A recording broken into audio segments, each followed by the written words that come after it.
Vous écoutez IDFM, il est 21h. IDFM 98 de la bande FM. Et je suis très contente d'accueillir ce soir dans cette émission Au-delà du miroir un kinésithérapeute de formation. Il est aussi ostéopathe depuis 30 ans, ancien enseignant auprès des hôpitaux de Paris, journaliste, réalisateur de plus de 200 émissions scientifiques sur, figurez-vous, IDFM Radio Anguin. Vous l'avez peut-être reconnu, enfin vous n'avez pas reconnu, mais vous l'avez peut-être écouté à une époque. Ça fait 3 ans qu'il a quitté la radio. Il s'appelle Philippe Petit. Bonsoir Philippe Petit. Bonsoir Joël, merci de m'accueillir ce soir. C'est un vrai plaisir de te retrouver. Ah oui, moi ça me fait plaisir. Donc on va se tutoyer parce qu'on se connaît quand même pas mal. Depuis une dizaine d'années. Ouais. Alors il est peintre à ses heures. Il est passionné de paléontologie et d'anatomie comparée. Il est également directeur de la collection Sciences et Santé aux éditions d'Angle. Et là, il vient de créer une nouvelle maison d'édition qui est la sienne, Lettres vivantes au pluriel, qui est consacrée aux origines de la vie et de l'humanité. Je lui disais quand il est arrivé qu'il faisait beaucoup de choses. Oui. Ah, j'ai levé le pied déjà en arrêtant un peu la radio, mais c'est vrai que l'écriture, en revanche, ça demande juste d'être dans un lieu un peu tranquille ou d'avoir des réflexions, parfois même en écoutant la musique ou en voyageant. C'est pas du tout pareil que quand on prépare des émissions comme la tienne ou comme celle que je faisais qui nécessitait une petite semaine de préparation. Non, l'écriture, c'est un autre univers, plus tranquille. Alors, ceux que ça intéresserait sur micro-ostéo.fr, on peut retrouver toutes tes émissions. On peut retrouver toutes les émissions que j'ai faites ici, avec tous les chercheurs du muséum de France, mais aussi il y avait le muséum de New York qui était venu, italien de Venise, sur la lagune, je me souviens, de Genève, Londres, Bruxelles, et puis bien sûr tous les muséums français, puisque en France on en a une multitude, on en a plus d'une 50aine, on est le pays qui a le plus de muséums au monde. Dans toutes les petites villes de province, il y a un muséum presque. C'est une trace de la Révolution française, je m'en souviens. Eh ben dis donc. Alors, tu viens de créer une maison d'édition, édition Lettres vivantes, et tu as sorti un premier livre qui est le tien, Judaïsme et sciences de l'évolution, coïncidence. Quels sont les liens entre judaïsme et sciences de l'évolution? En quoi certains écrits de la Torah sont-ils proches des découvertes scientifiques du XXe siècle? La première question que je vais te poser, c'est comment tu as eu l'idée, finalement, d'aborder ces deux sujets ensemble? Ouais. C'est de faire les émissions ici. C'est-à-dire que quand j'ai rencontré tous ces chercheurs, j'en ai rencontré plus de 200 du CNRS, de l'INSERM, du muséum, des hôpitaux. À un moment donné, il y avait une sorte de fil conducteur, mais tous ces chercheurs ne se connaissaient pas. Il y a des milliers de chercheurs, ne serait-ce qu'au muséum, je crois qu'ils sont plus de 2000. Au CNRS, je crois qu'ils sont 20 000. Donc c'est vraiment un grand monde.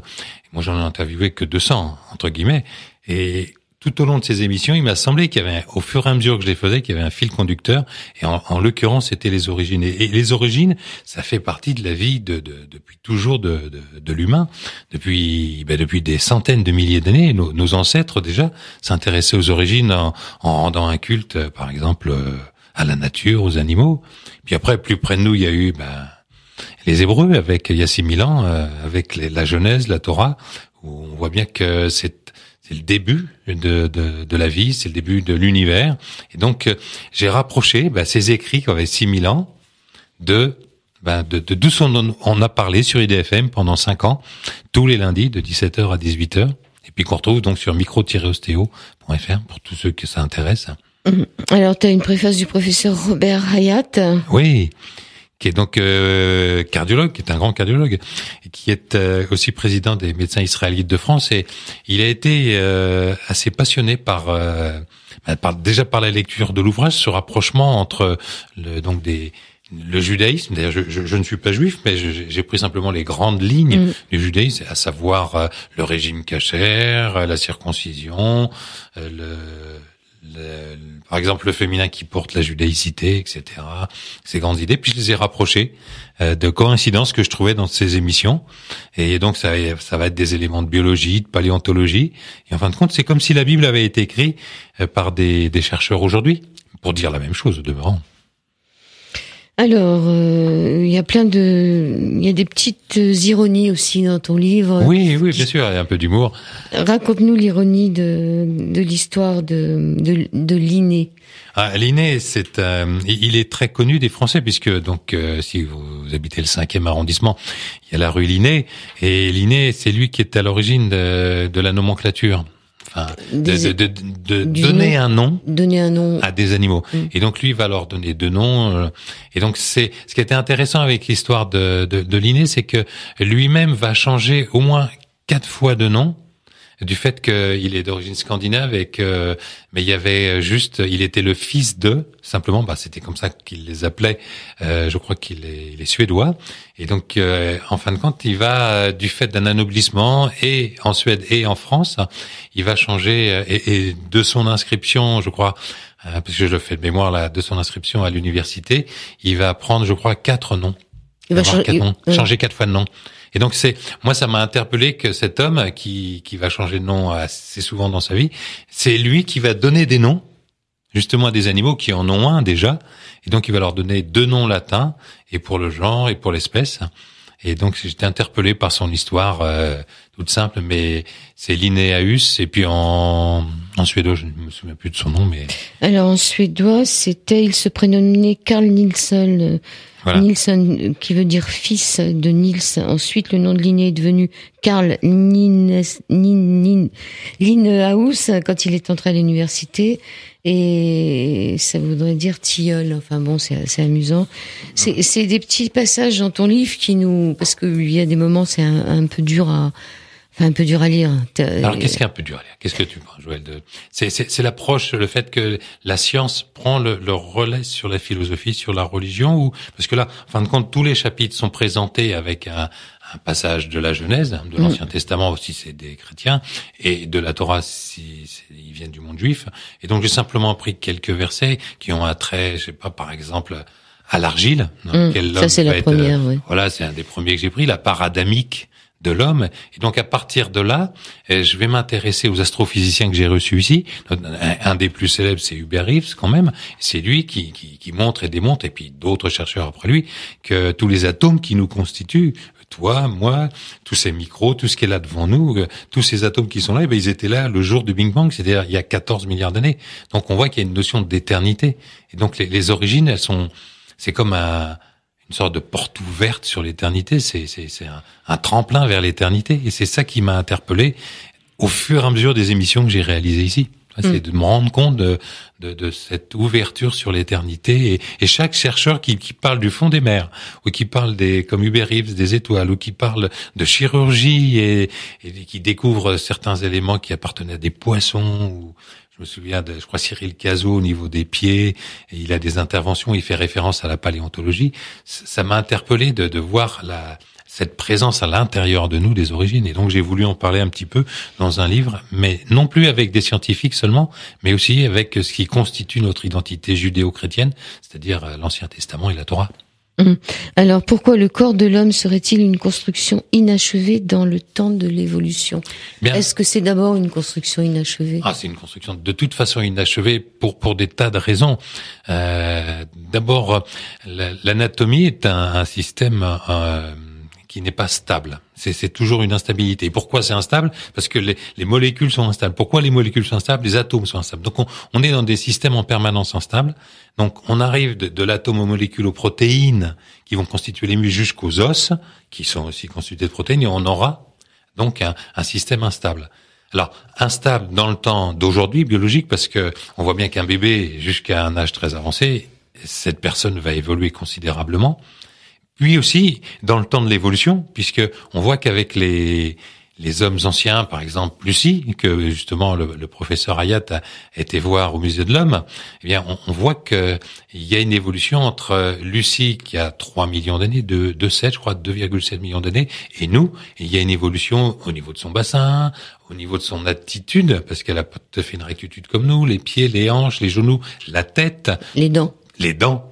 Donc tout va évoluer, et par exemple, demain, nos enfants, parce que c'est en train de se passer, puisque je suis aussi ostéopathe, les mâchoires de nos enfants évoluent, c'est-à-dire qu'on est en train de perdre 4 dents Alors ça va pas se faire demain matin, mais c'est en train de se faire puisque 75 à 80% des enfants, j'avais reçu donc des orthodontistes aussi, des professeurs à cette antenne, à IDFM 98, et ils nous montraient que les enfants perdaient des dents parce que ils les perdaient en fond de bouche. Ils avaient pas de molaires. Voilà, en fond de bouche, ils avaient pas assez de place, et donc les orthodontistes sont obligés de faire de la place parce que 32 dents c'est trop. Donc on va arriver à 28, c'est-à-dire que la mâchoire va continuer à reculer. Mais ça veut dire aussi qu'ils ont pas de dents de sagesse, elles sont pas présentes, comme si on n'était pas si sage que ça finalement. Voilà, c'est en quelque sorte ça. Alors. Mais en fin de compte, on va passer, tu vois, de par exemple de l'homme de Cro-Magnon ou je sais pas de Lucie avec ou de ce faciès qui est très proéminent avec cette mâchoire très avancée, à E.T., c'est-à-dire la mâchoire complètement reculée. Ça c'est pour demain. Enfin demain pour des paléontologues, hein, ça veut dire quelques centaines de mille d'années. Hein. Les temps d'évolution sont très longs. Mais c'est en cela, tu vois, que le corps est inachevé. Il n'est pas fixé. Alors, une mâchoire qui se rétracte et des pattes de sauterelle pour pouvoir mieux cliquer sur son téléphone portable. Ah, sûrement, oui, peut-être là. Je sais pas sur quel argument on pourrait fonder ça, mais de toute façon, il est vrai que les gènes qui nous constituent nous proviennent des insectes et en particulier des sauterelles. C'est-à-dire le fait d'avoir 3 paires de gènes OX, ça veut dire qu'un corps, qu'il soit celui d'une sauterelle, d'un mammouth, d'un dinosaure, d'un humain, ou je sais pas, d'un chien si vous voulez, eh bien ils sont toujours constitués de ces trois paires de gènes OX, c'est-à-dire qu'on va se retrouver avec 2 membres inf, 2 membres sup et 2 pattes qui sont les mâchoires, qui viennent se souder au niveau du menton. Et ça a toujours existé. Et on va retrouver cette conception aussi dans le chandelier. Dans le monde juif, c'est-à-dire que dans le chandelier à cette branche, oui. Quand Moïse donne les instructions pour le construire, il devra d'être fait d'une seule pièce. Donc comme un individu, il part d'un ovocyte et d'un spermatozoïde qui viendront une seule cellule, et donc c'est l'axe central. Donc ça deviendra une sorte de tube qui est le ver de terre, et à partir de cet axe central du chandelier ou du ver de terre vont partir trois paires de branches du chandelier ou de l'insecte, de la sauterelle dont tu parlais à l'instant, ou d'un mammifère quelconque, d'un poison aussi. Toutes les espèces sont construites sur ce modèle, à quelques exceptions près. Évidemment, celles qui ne le sont pas, c'est les méduses, enfin c'est des espèces très archaïques. Mais dans la multitude des espèces, on est constitué, comme le chandelier, à 7 branches. Un axe central et 3 paires de branches. Alors, tu écris que le peuple juif avait deviné 5000 ans plus tôt les liens cachés donc entre les espèces. Et c'est pour ça que dans le régime kasher, on évite de manger de lointains insectes, non pas insectes, mais ancêtres, de lointains ancêtres qui ont survécu à plusieurs extinctions. Et oui, parce que justement, avec les émissions d'IDFM, j'ai reçu, je crois, ils doivent être majoritaires, je pense, j'ai pas fait le calcul, mais je pense que les paléontologues sont majoritaires dans mes invités. Sur les 200, il doit bien avoir au moins 50%. Et j'avais, au fur et à mesure des émissions, alors que j'ai jamais fait d'études de paléontologie, ni de biologie, j'ai fait des études de médecine, de kiné, d'ostéopathie, j'ai travaillé dans des services de chirurgie, des écoles d'infirmières, j'enseignais plutôt dans le monde médical, et là j'étais confronté à un autre univers, parce qu'il y a aussi des profs d'anatomie comme moi, mais ils sont au muséum. Mais eux, ils s'intéressent pas qu'à l'humain, ils s'intéressent à toutes les espèces. Et là, on va retrouver chez eux cette constante de montrer la continuité entre les espèces. Et je trouve que dans le régime kasher, au fur et à mesure que j'ai fait ces émissions, je me suis rendu compte que les espèces qui n'étaient pas mangées dans le régime kasher, elles appartenaient aux premières et deuxièmes ères géologiques. C'est-à-dire que grosso modo, dans le judaïsme, on ne mange pas les espèces avant les dinosaures. On mange pas ses ancêtres. On mange pas ses ancêtres. Les premières espèces qui sont apparues, et il me semble que l'emblème de ce régime kasher, c'est l'arche de Noé. Ouais, c'est l'arche de Noé, parce que c'est elle qui va être porteuse de tous ces rescapés. Ah oui, mais dans l'arche de Noé, il y avait des poules et des lapins quand même. Mais c'est l'idée de la continuité qu'on retrouve, parce que là, on a un aspect imagé, un peu de l'arche de Noé. Mais d'ailleurs, on sait même pas si elle a existé, mais c'est l'idée qui est importante. Donc c'est surtout le porc qu'il faut pas manger. Oui, bien sûr. Mais là, on rentre davantage dans un aspect religieux. Mais je préfère qu'on reste davantage, tu vois, sur cette idée qui est centrale dans le judaïsme, c'est-à-dire que tout ce qui est premier doit être respecté. Tout ce qui est les origines, comme nos ancêtres plus loin, tout ce qui est premier, tout ce qui est les origines, c'est quelque chose de presque de sacré, de fondamental, et donc on va pas y toucher, on va le préserver. Et on le verra d'ailleurs avec la circoncision un peu plus tard dans la on le verra. etc. On va rester. Ouais. Tu vois, donc, mais par exemple, si on reste que dans le régime kasher, toutes les premières espèces, que ce soit par exemple des crustacés, des huîtres. Ils mangent pas ça non plus. Non, on mange pas certains poissons comme l'anguille ou tout ce qui n'a pas d'écailles et de nageoires. D'accord. Et quand tu regardes, si ça n'a pas de nageoires, c'est déjà qu'on n'est plus avec des génox, dont j'ai parlé tout à l'heure. Oui. Tu sais, le chandelier, l'axe central avec 3 paires de branches. Déjà, que ça soit la lamproie, que ça soit l'anguille, t'as dit. Tous ces poissons n'ont pas de nageoires. Donc ils sont pas constitués sur cet axe chandelier, on pourrait dire. Tu vois, c'est l'axe central avec les 3 branches, les 3 paires de branches. La lotte, par exemple, n'en a pas. La raie, tout ça, c'est des poissons trop. Ils ne le mangent pas. La raie, pourtant, ça. Mais si tu regardes la façon dont est constituée une raie, c'est tout plat. Ouais. Alors que si on veut un corps allongé avec 3 paires de branches, eh bien, il faut attendre un tout petit peu au cours de l'évolution et y arriver après les dinosaures, je dirais 60 millions d'années, quoi. Hein. Mais tout ce qui est avant 60 millions d'années, dans leur ensemble, le judaïsme ne mange pas toutes ces espèces qui sont pour moi une sorte de réservoir génétique, un peu comme aussi dans la nature quand on laisse autour d'un champ des espèces, des petites fleurs, ce qu'on appelle les mauvaises herbes entre guillemets, et qui vont constituer, comme nous disent les botanistes justement du canton de Vaud quand j'avais été au muséum de Lausanne, et ben qui vont constituer notre futur. Et que justement les OGM détruisent. Ouais. Et donc on détruit notre futur en détruisant. Et donc dans le judaïsme, en conservant le régime kasher, en conservant ces premières espèces, quelque part ils conservent nos origines. Alors il y a cette façon de manger kasher, mais il y a aussi ne pas mettre du lait, ne pas mélanger le lait et le sang. Alors dans la cuisine. Tout à fait. Tout ce qui est là aussi encore, on est dans des matières premières qui sont originelles. Le lait du bébé, c'est quand même le premier aliment qu'il va consommer. Donc tu vois là, on a encore une image de quelque chose qui est premier. Le lait, c'est quelque chose pour tout individu, pas que l'humain d'ailleurs, hein, pour tous les mammifères déjà pour commencer. Et donc on a des matériaux qui sont premiers. Ensuite, le sang, c'est aussi un matériau premier parce qu'il est fait de tissu conjonctif. Et le tissu conjonctif, eh bien les méduses, même les premiers éléments qu'on a trouvés, qui sont, je crois, c'est en Australie, à Ediacara, sont constitués de tissu conjonctif et on en retrouve encore un petit peu et puis ils vont capter un peu de calcaire et ça va former des coraux et des choses comme ça. Et bien ça, c'est des éléments premiers, c'est du tissu conjonctif et le sang, ce n'est que du tissu conjonctif. Mais il est liquide. Donc tu vois, ils vont pas manger le sang. Bien sûr, il y aura d'autres considérations religieuses, mais c'est bien que tu soulèves ces 2 questions parce que justement dans mon livre je n'amènerai que les réponses scientifiques et à aucun moment je n'amènerai la réponse religieuse.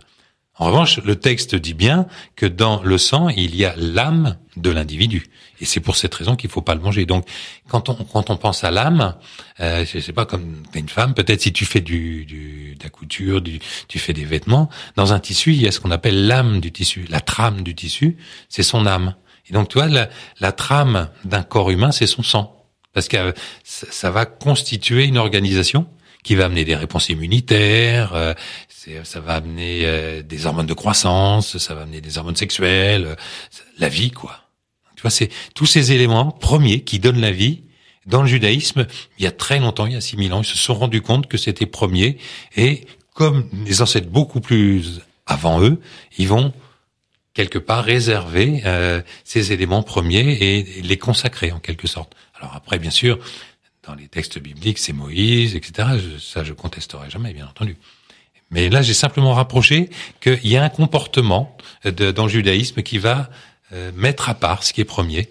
Et on le retrouve aussi dans la paléontologie. Là, les paléontologues, avec les fossiles, c'est ce qu'ils font. Ils mettent ce qui est premier, ce qui est apparu en premier sur la planète, tu vois. Donc on a cette constante sur les origines qui surgit comme ça tout au long de de l'espèce humaine en quelque sorte qui s'y intéresse. Et j'ai fait, je pense, un parallèle à un moment donné dans la troisième partie, évidemment avec l'émergence de la pensée, parce que s'intéresser à ses origines, quelque part, c'est en concordance et en concomitance avec l'apparition d'une pensée. On verra ça en troisième partie, on va faire juste une mini pause. N'aie pas peur de la route, faudrait voir, faut qu'on y goûte des méandres au creux des reins, tout ira bien. Le vent l'emportera. Sur l'antenne d'IDFM, deuxième partie de cet Au-delà du miroir avec Philippe Petit, judaïsme et sciences de l'évolution.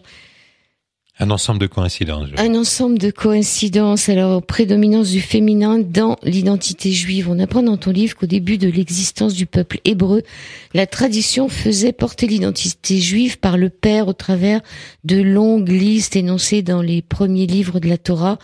Les fils de Noé dans le chapitre 10 de la Genèse. Aujourd'hui, la mémoire de cette tradition se retrouve dans tous les noms commençant par Ben. Je veux dire fils de... Non, voilà. Mais moi, je ne savais pas du tout qu'on pouvait... que au départ, dans la religion juive, c'était quand même l'homme qui portait le... Oui, parce que dans l'antériorité, c'était les hommes qui étaient un peu dominants. Enfin, je veux dire, je parle il y a centaines de milliers d'années.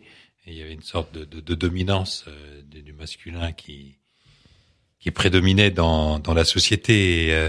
Mais il va y avoir un revirement dans le judaïsme et ça va être porté ensuite par les femmes. Et je trouve que là, il y a une posture ou un choix qui revient encore à tout ce qu'ils sont depuis le début, c'est-à-dire c'est cette tenir compte de tout ce qui est premier. Et le féminin est premier dans l'apparition de la vie. Les premières formes de vie, c'est une forme de féminin. Ces grosses cellules et tout, c'est des formes d'ovocytes. C'est des cellules qui sont très riches en protéines, alors que par exemple un spermatozoïde n'a pas de protéines, très très peu. Ça a que des gènes. Alors que la cellule, le féminin, c'est ce qui contient même la mémoire. C'est pour ça que je pense que même le féminin, c'est en tout cas pour le judaïsme, ça me semble évident, c'est la chair du peuple juif.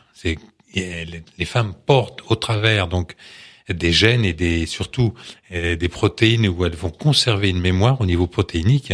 Elles conservent toute l'histoire du peuple juif, tous ces génocides, toutes ces catastrophes, qu'elles soient d'ailleurs au niveau du peuple ou au niveau de la famille. En tout cas, elles sont portées par le féminin. Oui, d'ailleurs, tu expliques bien dans ton livre la différence de grosseur entre un ovule, qui est une des cellules les plus grosses du corps, plus grosse même, et un spermatozoïde qui est la plus petite. Voilà, c'est grosso modo parce que quand j'aide beaucoup certaines femmes qui ne peuvent pas avoir d'enfants, donc parce que je suis ostéopathe et donc parfois je leur donne une idée des proportions et donc j'ai des photos sur un livre d'un Suédois dont j'ai oublié le nom, mais Nielsen, voilà. Lui aussi s'appelle Nielsen. Et donc, quand on regarde la photo, c'est ballon de football, tête d'épingle, grosso modo. Après, bien sûr, c'est des microscopes, donc on est en termes de microns et de millimètres, mais on voit bien qu'il y a une disparité entre ce volume de l'ovocyte qui conserve la mémoire, avec toutes ces protéines, et le spermatozoïde qui vient juste amener ses gènes pour constituer un nouvel individu. Tu donnes la définition aussi du mot désir.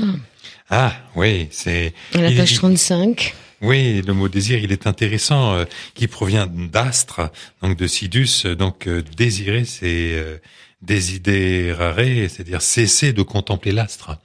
Donc désirer, en fin de compte, c'est vouloir quelque chose. C'est constater l'absence de. C'est le contraire du désastre. Ah, ça, je sais pas. Peut-être. Peut-être. J'avais pas fait ce rapprochement. Cesser de contempler l'astre, ça veut dire quoi? Ça veut dire c'est dans le dictionnaire Robert que j'ai pris cette information historique, dans ce dictionnaire historique qui m'appelle souvent des idées dans la construction d'un livre ou du cheminement d'une idée.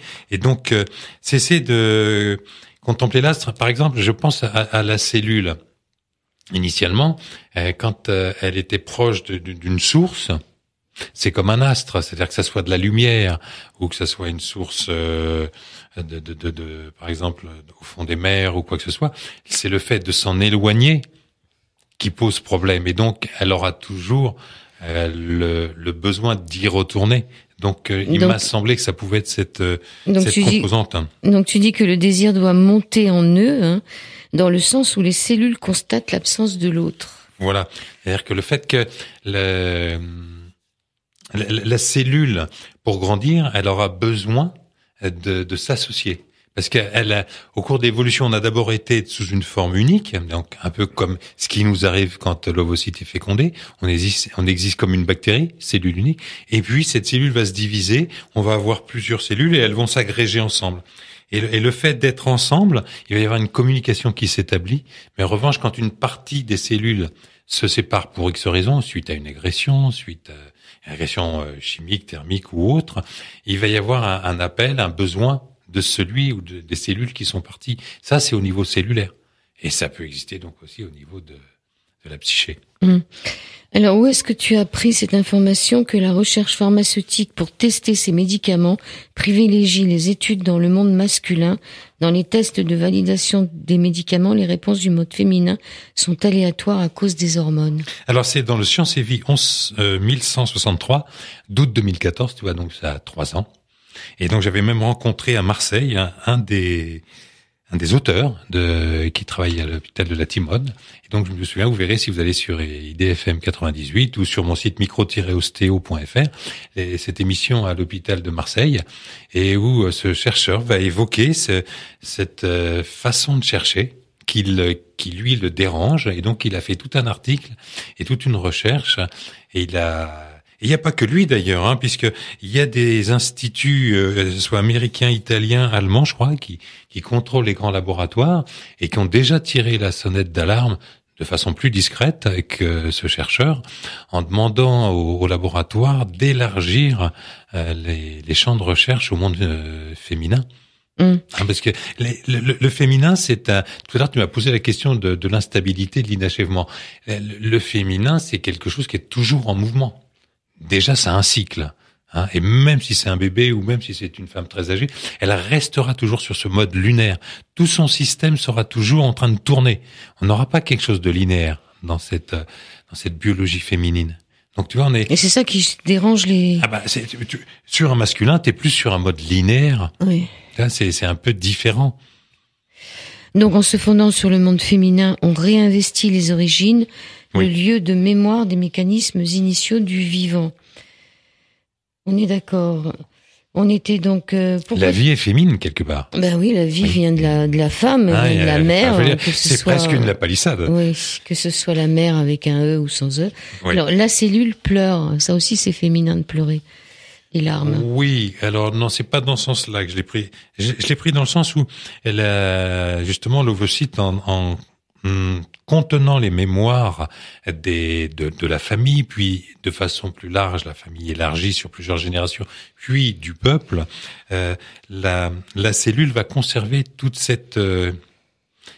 les misères qui sont arrivées à cette population, et donc il va y avoir des protéines qu'on appelle HSP, en particulier, donc des heat shock protéines, et qui vont se transmettre de mère en fils, en quelque sorte, ou de mère en fille, et on va avoir l'expression d'une identité qui tient compte de ce que leurs parents, grands-parents ont vécu, et en particulier tous les génocides, et donc le dernier en date, parce qu'il y en a eu plusieurs au cours de l'histoire du peuple juif, donc c'est la Shoah, et donc moi dans mes soins c'est assez régulier, c'est ce qui intéressait aussi d'ailleurs le professeur Hayat quand il m'a fait cette interview sur Judaïque FM, c'est de parler de cette mémoire qu'on retrouve dans les soins et qui ensuite sera initiatrice de parfois de pathologies ou de certains dysfonctionnements. Et donc le soin va consister à essayer de diminuer, voire même de gommer cette expression protéinique qui amène des pathologies du fait de cette mémoire transmise. Et c'était en cela que je voulais dire que la cellule pleure, dans la mesure où elle va amener une souffrance du fait de la transmission protéinique. Tu écris que, par exemple, on retrouve dans les gènes humains 3% du patrimoine génétique de l'homme de Néandertal. Exact.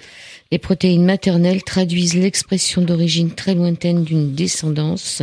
Donc tu vois, en termes, là je parlais juste parents, grands-parents, puisqu'on parlait de la Shoah par rapport à aujourd'hui, mais tu vois que Néandertal, on est à 100, 120 000 ans avant Jésus-Christ, quand même. Donc, ça... Et je pense que c'est pas uniquement pour les personnes juives, c'est pour tout le monde, ça s'adresse à tout le monde. Bien entendu, hein. Là, je m'intéressais juste à cette population parce que elle a fait intervenir dans leur choix de vie la notion des origines comme quelque chose de premier. Donc c'est pour ça que leur fonctionnement m'a intéressé par rapport à toutes ces émissions que j'ai fait ici, qui étaient aussi cet objet, c'est-à-dire les origines. Alors, la continuité dans l'identité juive n'est pas ethnique, mais mémorielle. Ben, c'est ce qu'on vient de dire là à l'instant, tu vois. C'est la mémoire est portée par les protéines et elle n'est pas un caractère ethnique. Tu as, par exemple, des juifs au Japon, moi je sais pas, en Australie, aux États-Unis, en Afrique, il y en a un peu partout. Il suffit que la maman soit juive et qu'elle se marie, je sais pas moi, avec un Africain, avec un Australien, avec un Japonais, et voilà, et on se retrouve avec quelqu'un qui rentre dans la communauté juive. Le père étant, je vais pas dire subsidiaire, mais il amène autre chose. Alors, on va parler du père, justement. Comment la circoncision symbolise-t-elle l'extraction de la côte du féminin originel? Alors là, franchement, cette circoncision, pour toi, ce serait, je vais peut-être pas le dire à ta place, une façon comme une autre pour rendre l'homme un peu plus féminin? J'aurais pas dit ça comme ça. J'aurais dit davantage, c'est un rappel des origines. C'est-à-dire que le fait que, en embryologie, pour toutes les espèces, humains compris, on démarre après la fécondation sur des systèmes qui sont mixtes, et féminins et masculins. Et en fonction des gènes portés, au bout d'un certain nombre de semaines, si on porte XY, donc les gènes masculins, tous les systèmes féminins dégénèrent, et inversement, si on porte XX, tous les systèmes masculins dégénèrent. Ce que je voulais montrer, c'est que les deux coexistent en embryologie, et ils coexistent aussi dans le texte de la Genèse. C'est-à-dire que quand il prend une des côtes et qu'à partir de la côte, il fait une autre forme, il me semble que on part d'un féminin originel. C'est-à-dire, là, on l'appelle l'homme, mais je pense que c'est une traduction. Ne lisant pas l'hébreu, je ne sais pas quel est le terme originel, mais il m'a semblé qu'on pouvait comprendre le terme homme de façon plus générique, plus globale, et que, on va dire, l'humanité, ou l'espèce humaine, et à partir d'une sorte de matrice qui serait féminine, on va en extraire un élément qui va être donc un X qu'on va modifier, puisque l'Y de l'homme, c'est un X sur lequel on va enlever une patte. C'est un X à qui il manque une patte. Voilà. Et donc, mais l'évolution fera toujours comme ça. Elle ne se débrouillera qu'avec les éléments existants. Et donc, pour faire un masculin, c'est XX et on enlève une patte, ça fait XY. Voilà, mais c'est toujours XX. C'est un peu en cela que j'ai voulu dire que c'est dans la circoncision, on se rappelait de cette forme originelle.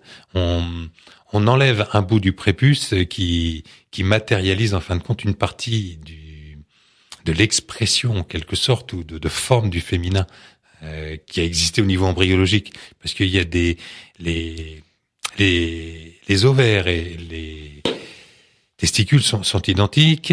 Enfin, je veux dire, ils sont identiques, ils proviennent de la même source. Idem au niveau de la prostate et au niveau de l'utérus.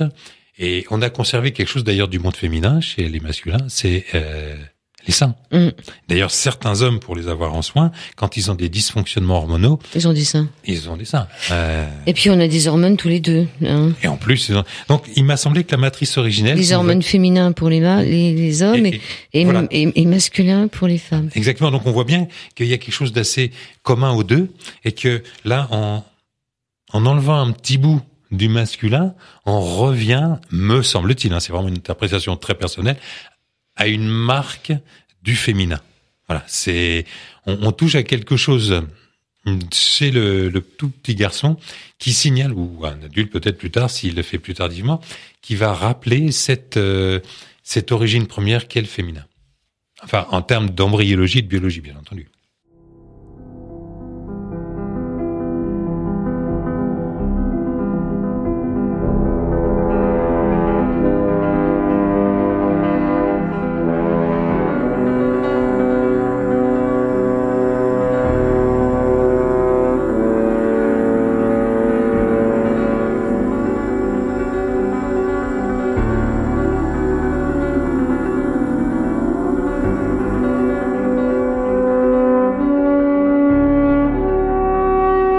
Katia-Lynn God and Wallings. Donc on a cherché ce que voulait dire Wallings.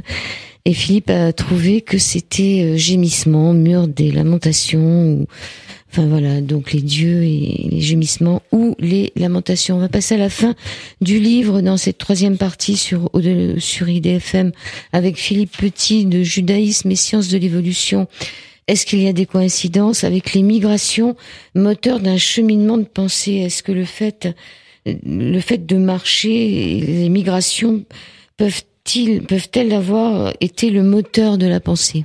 Alors moi je pense que oui, bien entendu c'est une hypothèse, c'est à l'écoute de tous ces chercheurs que j'ai entendus et avec que j'ai travaillé pendant 5 ans sur IDFM et puis toutes ces lectures, il m'a semblé que quand on regarde le début, les premiers hommes qui quittent l'arbre, qui sont sur l'arbre et qui vont aller dans la savane, il va falloir qu'il fasse un sacré bout de chemin. D'ailleurs, Hannah Arendt, elle appelle l'homme un être de commencement. C'est-à-dire qu'il va falloir qu'il commence autre chose. Et pour commencer, il va falloir déjà qu'il descende de l'arbre. Et on retrouve déjà cette posture, dans l'Ancien Testament, dans la Genèse, Adam et Ève au pied de l'arbre. Et puis l'Exode. Et puis toutes ces migrations du peuple juif. Mais si on vient plus loin, si on va beaucoup plus loin, on voit d'abord que l'homme descend de l'arbre. Ensuite, il va migrer en Afrique pendant des millions d'années. 2-3 millions d'années, je crois. Et puis ensuite, il va finir par franchir au niveau d'Israël pour aller vers l'Europe, l'Asie, etc. C'est le seul point où on peut rentrer sur des continents, hein, puisque sinon c'est ou l'Atlantique ou le Pacifique l'océan Indien de l'autre côté. Donc voilà. Alors l'émigration, ce qu'il m'a semblé, c'est le fait que nos ancêtres qui ont dû quitter leur arbre, il leur a fallu quand même une sacrée dose de courage.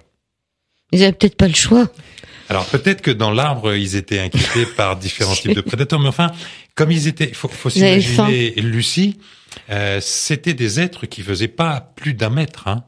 Ils faisaient 25 kilos, 30 kilos, pas plus, hein. C'est des enfants de 10 ans, quoi, 10, 12 ans, quoi. Et ils étaient très agiles, comme des singes, hein. Donc, il y a 5, 6, 7, 8 millions d'années, hein. Donc, on est dans cette formulation, on va dire, de vie. On se balade dans des arbres et donc pour suivre ensuite des êtres qui sont agiles et qui vont sur des branches très fines. Si t'es par exemple un tigre ou qui fait 600 kilos, t'es cuit. Tu peux plus. Le tigre, il peut pas monter bien haut. Après, il peut y avoir des prédateurs qui ont ton volume, donc qui ont ton poids. Et à ce moment-là, bien sûr, ça peut représenter un danger. C'est peut-être ceux-là qui ont fait bouger nos ancêtres et qui les ont incités à partir dans la savane et qui les ont, en quelque sorte, obligés à grandir. Je voudrais faire une remarque aussi sur les migrations parce que elles sont donc moteurs pour moi d'acquisition de la pensée. Et il y a eu en France quelque chose, des élections présidentielles et notre président a intitulé son mouvement politique En Marche. Oui. Et il m'a semblé que c'était probablement inspiré de cette idée parce que si il est venu, il me semble, notre président, monsieur Emmanuel Macron, mobiliser nos origines en faisant référence à la marche. C'est-à-dire une période de notre vie, enfin de la vie de nos ancêtres, il y a 7-8 millions d'années, où ils ont été obligés de commencer quelque chose de nouveau, c'est-à-dire quitter leur arbre pour aller dans la savane, pour découvrir l'Afrique. Et il me semble que le cheminement de la pensée, l'acquisition de la pensée s'est fait à ce moment-là. Il aura fallu réfléchir à ce qu'il faisait parce que l'environnement de l'arbre, c'est un peu restreint. Mais quand on rentre dans l'Afrique tout entière, la savane avec tous leurs habitants, les dangers sont multiples et ça m'a interpellé. Donc cette référence à la marche pendant les élections présidentielles, c'était pas une démarche qui était politique pour nos ancêtres, en tout cas. C'était, à mon sens, une démarche peut-être de survie. Et au cours de ce périple, qui durera quand même au moins 2 millions d'années, eh bien, on va avoir le développement de la face, l'acquisition de la verticalité, le développement de la bipédie. On va avoir quand même une transformation du corps. Le crâne va grandir et donc si le crâne grandit, le cerveau grandit. D'ailleurs, on ne sait pas trop si c'est le cerveau qui grandit qui fait grandir le crâne ou si c'est le crâne qui grandit qui fait venir le cerveau. Enfin, toujours est-il que tous ces phénomènes sont concomitants et qu'ils surgissent lors des migrations et des premières migrations en tout cas.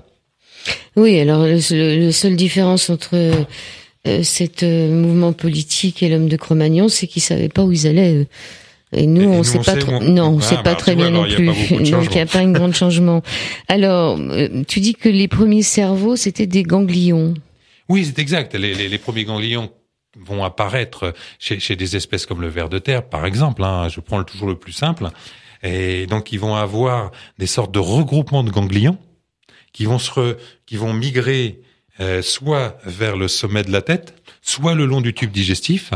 Et nous, aujourd'hui, on conserve cette organisation. C'est-à-dire que les ganglions qui étaient au niveau du haut du corps, qui n'était pas encore une tête, vont construire tout doucement un cerveau.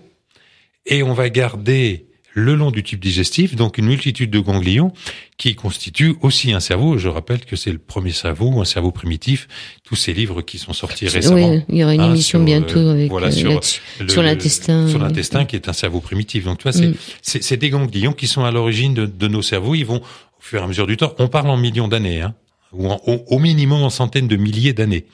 Mais les ganglions sont toujours là. Quand il y a un problème, on a les ganglions qui... De surcroît. Il y a des ganglions qui sont restés, et il y a des ganglions qui ont évolué, et on est arrivé à une forme de maturation, tout doucement, graduellement. Des animaux ont commencé à constituer un cerveau. Et une grande étape aussi qui a constitué, qui était importante dans l'acquisition de notre tête actuellement, c'est l'acquisition de la mâchoire chez les poissons, chez les agnates qui n'avaient pas de mâchoire. Tout doucement, il est survenu une mâchoire.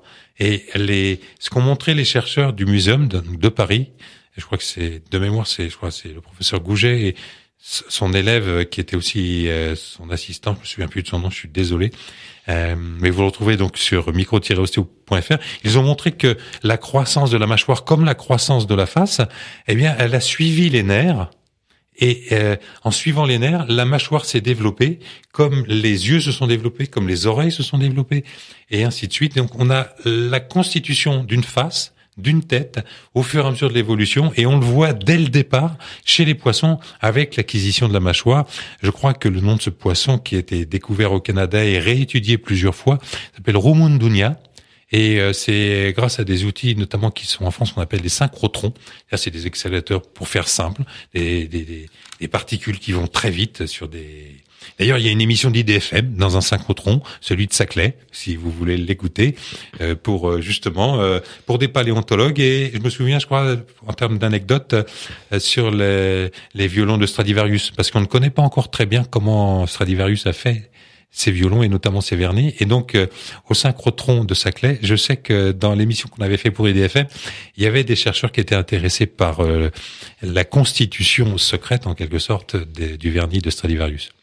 Alors, l'acquisition d'un cerveau humain se fait après la naissance. On naît du verbe naître avec seulement 20% de notre cerveau. Oui. Et après, il gonfle, qu'est-ce qui se passe? Alors, il se nourrit et il s'enrichit de protéines et des connexions se font de plus en plus. Par le développement des activités, par le développement de la bipédie, par le développement du langage, par le développement des comportements, etc. Donc, on aura un accroissement du cerveau en même temps que du crâne. D'ailleurs, les bébés naissent avec un crâne très mou, très cartilagineux. Pas fermé. Et même pas fermé du tout au niveau des fontanelles. Donc, on a quelque chose qui est très mobile et souple qui va suivre l'évolution du développement du cerveau et à partir d'un moment, il va y avoir une stabilisation et c'est là où la mâchoire, elle va intervenir. C'est un élément stabilisateur dans la stabilité du crâne. C'est un élément assez fondamental.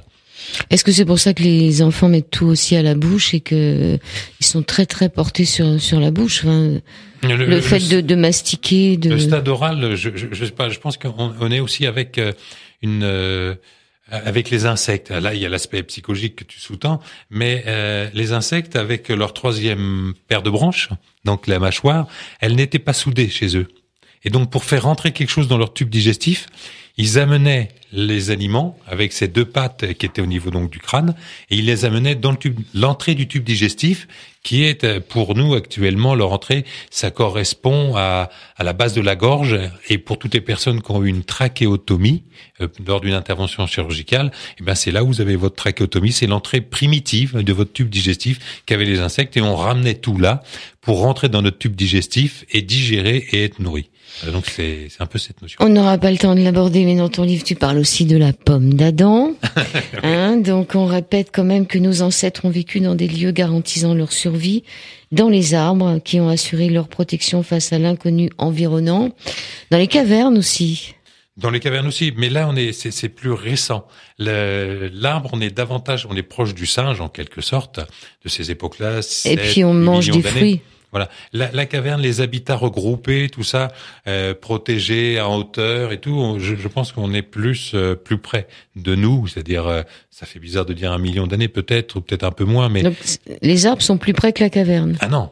Ouais, ils sont plus loin. Ils sont plus loin, les arbres. Il a fallu descendre de l'arbre déjà pour aller dans la caverne. Il a fallu descendre de l'arbre déjà. Il a fallu une sacrée dose de courage. Et ensuite, il a fallu partir vers l'inconnu, vers la savane, sans rien voir, hein, parce que dans les arbres, nos ancêtres, ils étaient un peu courbés. Hein, ils se déplaçaient. Comment dire, ils avaient pas une verticalité complète. Ils n'avaient pas les pieds sur terre. Oui, on peut dire ça comme ça. On peut dire ça comme ça. Et donc ensuite, quand ils vont arriver les pieds sur terre, ils vont développer la verticalité, le bassin va changer, il va y avoir des modifications de leur colonne vertébrale, des modifications de la base du crâne. Tout ça va faire évoluer la construction du cerveau. Et à mon avis, par exemple, j'ai pris quelques exemples de certaines pathologies psychiques et de dysfonctionnement. Par exemple, tous les gens qui sont un peu paranoïaques, qui ont peur de tous les bruits et tout, je pense que c'est une forme régressive d'acquisition ancienne. C'est-à-dire que nos premiers ancêtres, ils devaient vraiment avoir très très peur. Ils devaient se méfier de tout. De tout. Tous les bruits devaient les inquiéter, parce qu'entre l'arbre où ils voyaient à peu près tout ce qui arrivait et la savane où les arbres devaient être plus grandes qu'eux, à mon avis, il y avait des inquiétudes à avoir. Donc quand aujourd'hui certains hommes ou femmes sont paranoïaques, il me semble que ces symptômes sont des formes régressives d'acquisition de la pensée ancienne. Et on pourrait citer d'autres exemples comme, je sais pas, par exemple Parkinson. Ils ont dû avoir du mal à déclencher des actions parce que ils déclenchaient une action et à mon avis parfois ils devaient mourir parce qu'ils avaient pas vu que derrière il y avait un tigre, un serpent, que sais-je. Donc toutes ces formes, toutes ces pathologies elles peuvent renvoyer à des formes primitives premières et donc c'est pour l'humain, quand il est malade, d'aujourd'hui, hein, j'entends, ça peut être une forme régressive. Et c'est en cela que j'ai voulu amener ce chapitre dans ce livre, Judaïsme et sciences de l'évolution. C'est que l'acquisition de la pensée, c'est quelque chose d'originel. Et qui vient quand même de la femme et qui est un peu, non mais pas la pensée, mais comme tu disais tout à l'heure que dans l'ovule, il y a une partie du patrimoine qui reste là, oui. Qui est transmis vraiment par la femme. Donc tout ce qu'on aurait vécu, les peurs que vous avez vécues, ouais. évidemment, vous les transmettez aux générations qui viendront.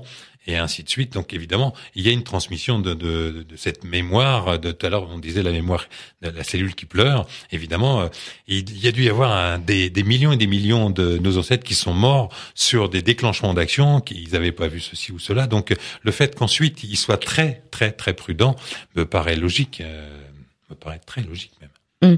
Mais ne serait-ce que dans cette vie, il y a plein de choses qu'on a commencé à faire et puis qu'on n'a pas pu terminer. Où on n'est pas obligé de réussir. L'important, c'est d'avoir tenté. Oui. Alors, ce livre, Judaïsme et sciences de l'évolution, est publié aux éditions Lettres Vivantes. Pour se procurer, c'est facile ou il faut aller sur ton site ou... Alors, vous pouvez aller sur mon site, lettrevivante.com, mais vous pouvez le trouver aussi sur Amazon. Vous pouvez le trouver... chez le libraire, si on le commande. Chez le libraire, la moitié des libraires de France peuvent l'avoir.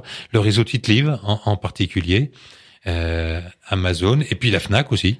Voilà, Fnac. Donc on le trouve un petit peu partout. Faut simplement un peu demander. Puis sur Internet, comme c'est une nouvelle maison d'édition, évidemment, faut un petit peu insister. Faut peut-être le mettre dans la barre en haut, lettrevivante.com, parce que le référencement est pas encore au top, mais on va se développer, j'en suis certain. Cette maison d'édition parle des origines, donc comme les origines, c'est quelque chose qui est très vivant, elle est amenée à se développer.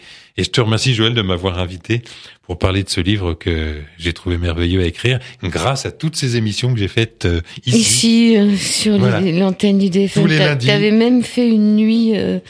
Dame de cœur tout au début, puis après t'avais pris ça s'appelait comment ton émission? Ça s'appelait À l'écoute de l'évolution. À tout l'écoute simplement. de l'évolution. Du Big Bang à l'origine des espèces. Et c'était le lundi après-midi? De 17 à 18h. Oui. Voilà.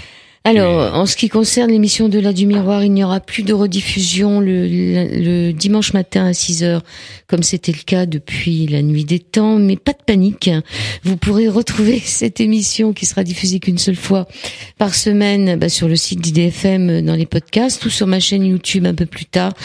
Mais plus longtemps, puisque sur la chaîne, les podcasts restent à vitam aeternam. Qu'est-ce que tu pourrais dire pour terminer l'émission, Philippe Petit ?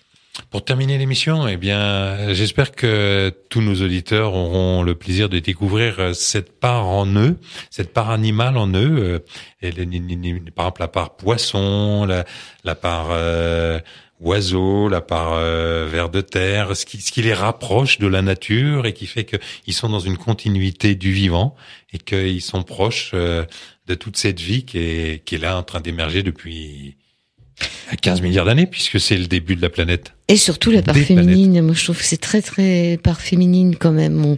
Le féminin, oui, c'est une part fondamentale du vivant. C'est le début de la vie. Et peut-être que je suis une forme de féminin dérivé. C'est ce que j'ai dit dans mon livre. Le masculin, c'est un X qui a perdu une patte. Voilà, c'est un féminin dérivé. C'est mes idées, en tout cas. Alors, le masculin est un féminin dérivé. Ce sera la citation de Philippe Petit. Allez. Mais bon, sinon dans tout ce que je viens d'évoquer, c'est que les origines sont quand même une continuité du vivant et qu'on a en nous cette part de vie, qu'on soit masculin ou féminin, qu'importe. Merci beaucoup, Philippe. Merci Joël de m'avoir accueilli. Merci. Je sortirai de mon corps comme un papillon, mieux encore, pour m'envoler vers d'autres ciels et découvrir d'autres soleils.